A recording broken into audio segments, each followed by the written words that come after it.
Di dunia, apapun yang kita inginkan itu harus melalui mujahadah, melalui ikhtiar.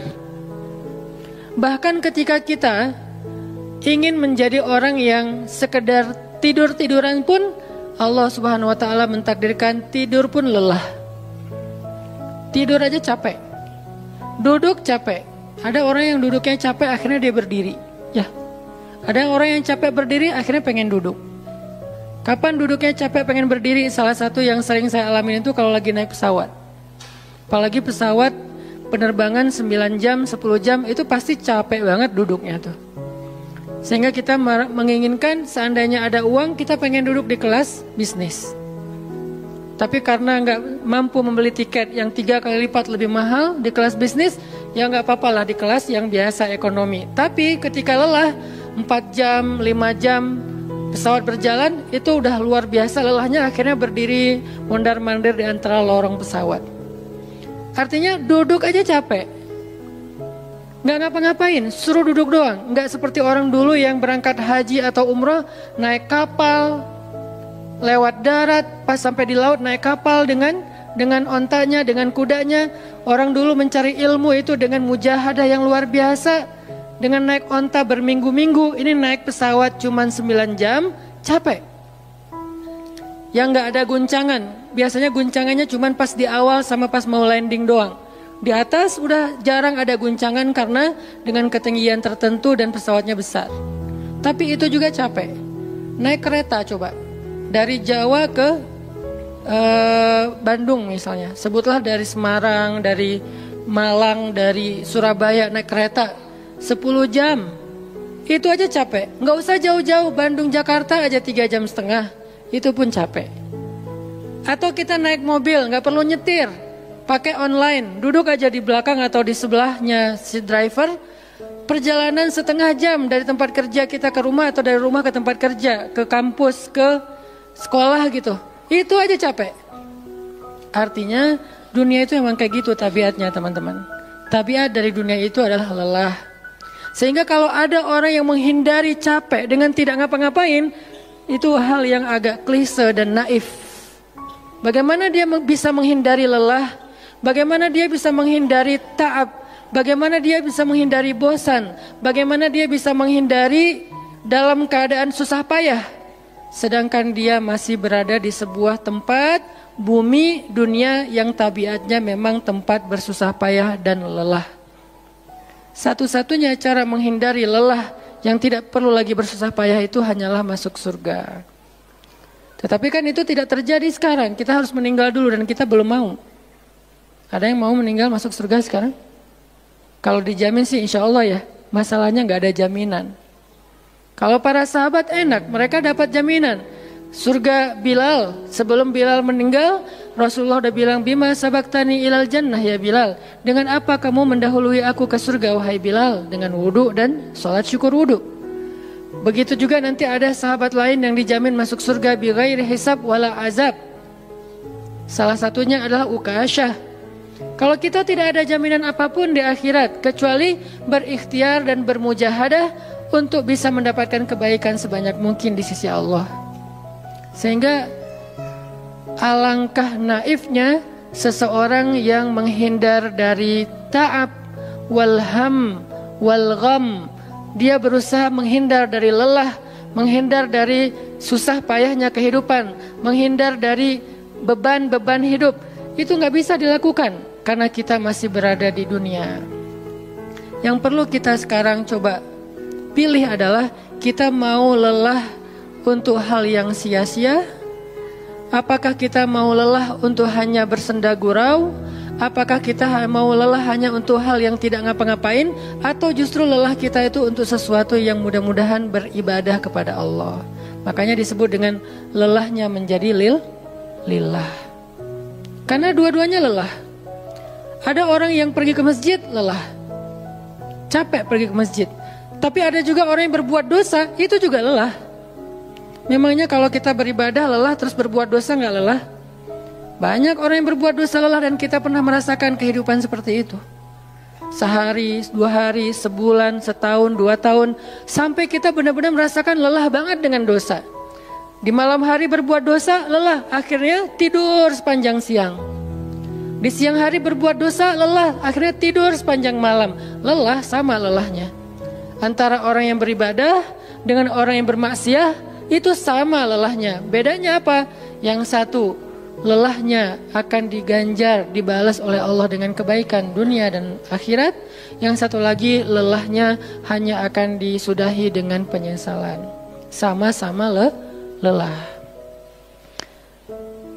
Bedanya, lelah yang pertama mungkin baru dirasakan hasilnya setelah itu. Lelah yang kedua seolah-olah bisa langsung dirasakan kesenangannya, tetapi kesudahannya adalah penyesalan. Makanya pada malam ini kita ingin merenungkan beberapa nasihat baik dari Al-Quran maupun hadis tentang bagaimana kita menjadi orang yang setiap hari tetap lelah, tetap banyak beban, tetapi beban itu mudah-mudahan menjadikan kita mendapatkan banyak kebaikan di sisi Allah. Makanya Nabi SAW bersabda dalam hadis riwayat Bukhari dan Muslim, "An-nasu ka'ibil mi'ah, la takadu tajidu fiha rahilatan." Manusia itu seperti 100 ekor onta. Manusia ka'ibil mi'ah, seperti 100 ekor onta. Yang harganya murah 50 juta, yang hidupnya untuk disembelih pada akhirnya nahar, disembelih. Onta itu kan kalau disembelih sambil dia berdiri ya. Kalau ayam, bebek disembelih sambil dipegangin atau diangkat. Kalau kambing dan sapi dibaringkan. Kalau onta disembelih itu sambil diberdirikan. Dia berdiri langsung disembelih. Itu onta. Artinya manusia ka'ibil mi'ah. Nabi itu menggambarkan onta karena onta ini punya banyak macam.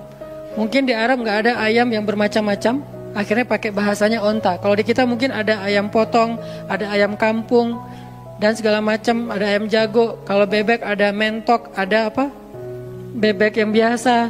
Macam-macam kan? Di Arab mungkin gak terlalu banyak variannya dan gak terlalu akrab dengan kehidupan sehari-hari mereka. Yang akrab itu kambing, kuda, keledai, onta. Akhirnya Nabi mengatakan, "An-nasu ka'ibil mi'ah." Nabi seolah-olah mengambil sebuah perumpamaan. Dan perumpamaan ini bisa kita ganti dengan culture yang berbeda di setiap negara. Tetapi perumpamaan yang paling baik itu adalah onta. An-nasu ka'ibil mi'ah. Manusia itu seperti 100 ekor onta ibil. Onta potong. Yang hidupnya hanya untuk disembelih oleh tuannya, kemudian dagingnya dimakan atau dijual. Kenapa bisa begitu murahnya? Cuma 50 juta, 40 juta dan berakhir dengan disembelih?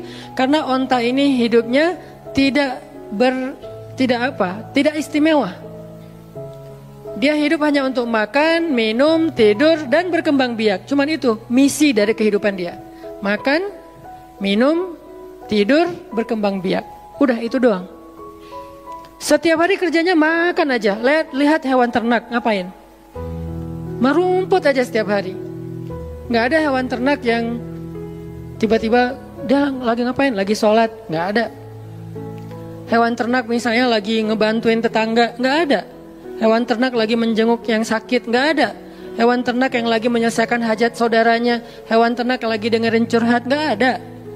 Kenapa? Karena tugas misi kehidupan mereka itu cuma diciptakan untuk makan, minum, tidur, berkembang biak. Udah. Ini namanya kalau di antara onta namanya ibil. Yang hidupnya itu sesederhana itu. Nggak ada yang rumit, nggak ada yang terlalu berlebihan. Dan an-nasu, manusia secara umum mirip dengan ibil.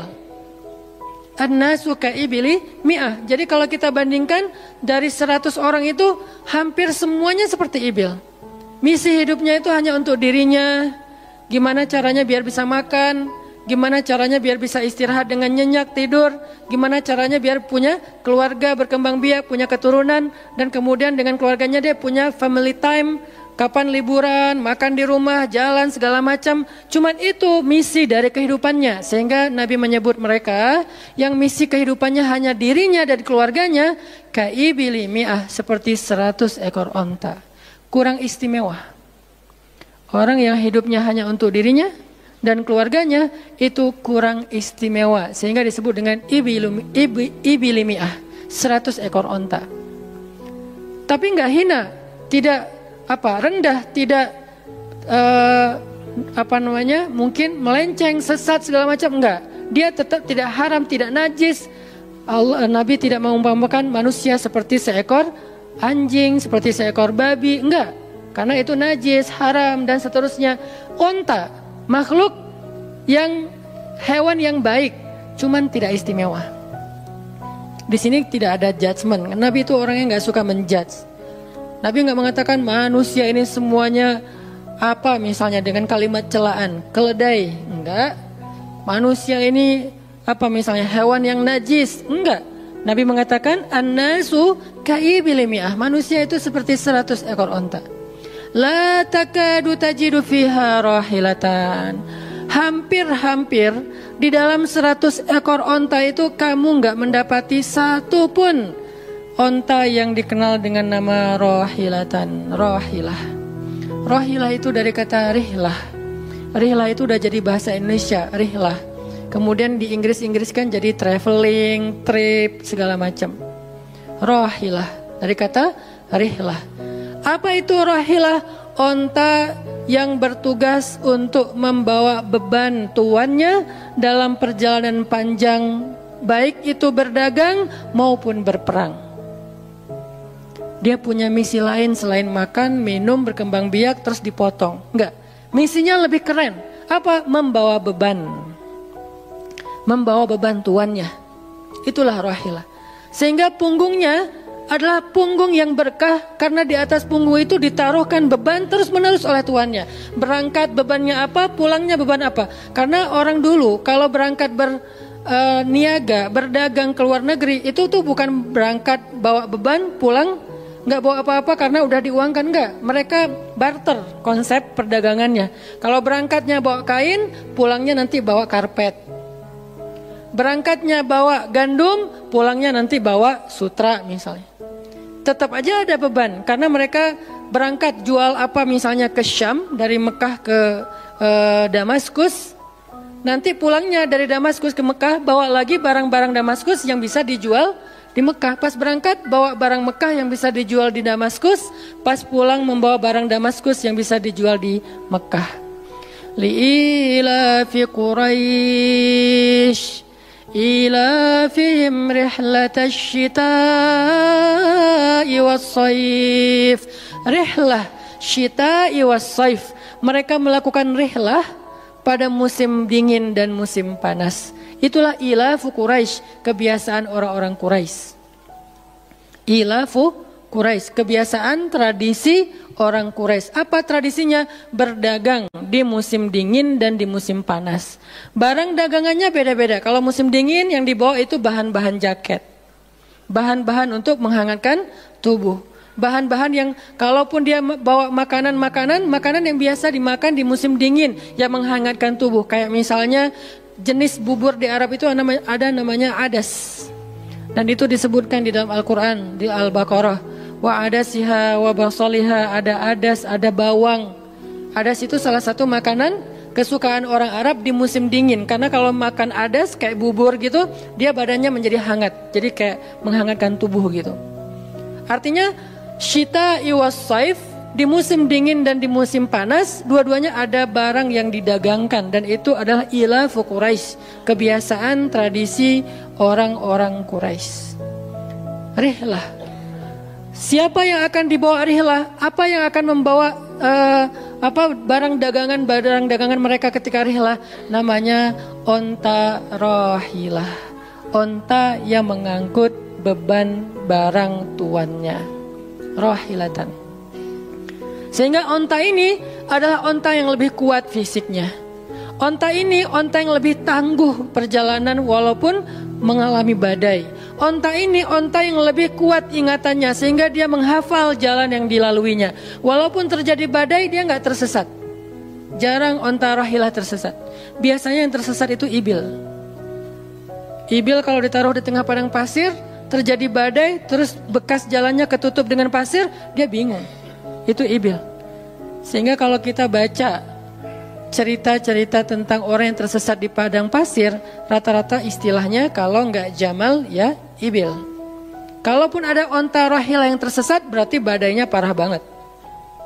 Kalau ada hadis onta rohilah tersesat, berarti badainya parah banget. Artinya rohilah ini ingatannya kuat. Dia kalau lewat satu jalan, setahun kemudian lewat lagi dia masih hafal. Itu rohilatan. Dalam teknologi sekarang kita nyebutnya dengan map. Ada banyak platform aplikasi map digital yang membuat kita bisa menghafal jalan. Dan diupdate terus, jalan ini sekarang macet segala macam. Rohilatan punya kemampuan membaca jalan walaupun mungkin berbeda dengan teknologi sekarang. Itu namanya rohilatan. Ini kata Nabi, la takadu tajidu fiha rohilatan. Manusia itu seperti 100 ekor onta. Dan di antara 100 ekor onta itu atau 100 orang itu, hampir kamu tidak mendapati satupun yang bernama rohilatan, yang mampu mengangkat beban lebih. Sehingga di sini Nabi SAW seolah-olah mengajarkan kita, memotivasi kita agar belajar menjadi rohilah. Manusia itu baru istimewa kalau dia menjadi rohilah, kalau dia mengangkut banyak beban, kalau dia menjadi orang yang paling banyak bermanfaat untuk orang lain. Makanya muncullah hadis, khairun nas anfa'uhum linnas, inna ahabban nasi ilallah anfa'uhum linnas. Dua riwayat hadis yang berbeda. Sebaik-baik manusia, kalau dalam analogi yang pertama, sebaik-baik onta adalah rohilatan. Bukan ibil, bukan nakoh, bukan jamal. Sebaik-baik onta rohilatan. Kenapa kok rohilatan? Karena dia yang paling bermanfaat. Soalnya dia yang paling banyak mengangkut beban. Sehingga dengan analogi tentang onta rohilah, kita menerjemahkan hadis khairun nas, sebaik-baik manusia, dengan istilah khair. Arti khair itu memberi lebih. Arti khair itu bermanfaat. Khairun nas anfa'uhum linnas. Sebaik-baik manusia yang paling bermanfaat untuk orang lain. Dalam riwayat yang lain, inna ahabban nasi ilallah, sesungguhnya orang yang paling dicintai Allah di antara manusia, anfa'uhum linnas, yang paling bermanfaat untuk orang lain. Itu yang paling dicintai Allah di antara manusia. Muncul lagi hadis yang mirip, inna ahabbal a'mali ilallah sururun tudkhiluhu ala qalbi muslim. Sesungguhnya perbuatan, amal soleh, aktivitas, pekerjaan yang paling disukai Allah di antara yang kita lakukan dalam kehidupan sehari-hari adalah membahagiakan hati orang lain. Ini semuanya hadis-hadis yang memiliki makna yang sama, yaitu menjadi pengangkut beban. Lelah Ustadz, lelah. Nggak ngangkut beban, lelah juga. Ngangkut beban, lelah juga. Cuman bedanya, orang yang lelah tanpa mengangkut beban, hidupnya penuh dengan keluh kesah, tidak ada yang menghargai, tidak dimuliakan, akhirnya dia ngeluh. Ada kan banyak orang yang ngeluh karena merasa dirinya nggak dihargai orang lain. Tetap aja ngeluh. Ada juga yang ngeluh karena terlalu banyak beban. Padahal dua-duanya sama-sama ngeluh, kenapa nggak memilih yang lebih baik? Memangnya kalau kita nggak ngangkut beban, kita nggak akan berkeluh kesah, ngeluh. Ngeluhnya mungkin bukan capek, ngeluhnya nggak ada yang hargai. Dan itu udah sunnatullah, kalau kita pengen dihargai, pengen dimuliakan, kita harus menjadi orang yang paling rohilah, yang paling banyak ngangkut beban. Nggak bisa kita jadi ibil tapi pengen diperlakukan seperti rohilah, itu nggak bisa. Kita tuh ibil. Hidupnya untuk diri sendiri, nggak bantu siapa-siapa, nggak peduli dengan siapa-siapa. Harta kita nggak bermanfaat untuk orang lain, pikiran kita nggak bermanfaat untuk orang lain, lisan kita tidak bermanfaat untuk orang lain, wawasan kita tidak bermanfaat untuk orang lain. Apalagi tenaga kita nggak bermanfaat untuk orang lain, skill kita nggak bermanfaat untuk orang lain. Semua tentang diri kita hampir tidak bermanfaat untuk orang lain. Lalu kita ingin dihargai seperti orang yang paling bermanfaat. Ini naif, klise, nggak ada seperti ini, bukan sunnatullahnya. Karena seseorang itu diberi balasan sesuai dengan mujahadah. Al-jaza ala qadril masyaqqah, balasan tergantung susah payahnya dalam berikhtiar.